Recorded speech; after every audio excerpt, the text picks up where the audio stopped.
Welcome to our channel. Today we how to manage retail operations with Walmart. Quick tutorial step by step clearly. To manage retail operations with Walmart effectively, start by logging into your Walmart retail operations account. Familiarize yourself with the dashboard interface. Identify key areas such as inventory management, sales analytics, and customer service. Navigate to the inventory management section. Review your current inventory levels to ensure accuracy. Use the tools available to update stock counts as necessary.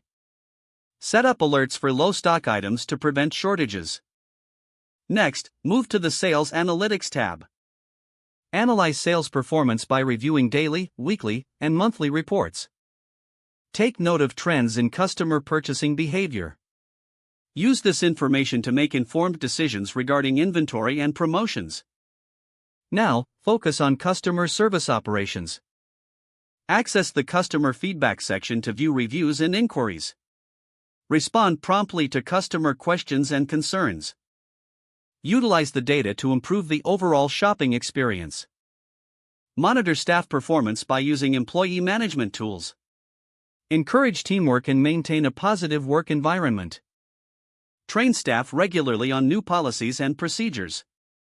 Stay updated on Walmart's new initiatives by checking the news section regularly.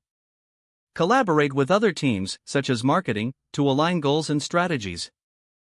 Evaluate your retail operations periodically to identify areas for improvement. Implement changes based on feedback and performance metrics.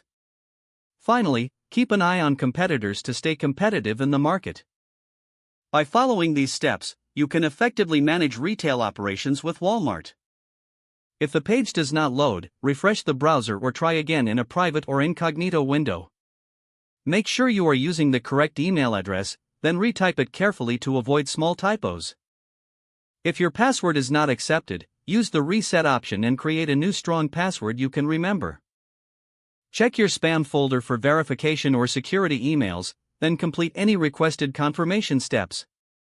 Don't forget to like this video and subscribe to our channel for more step-by-step tech guides.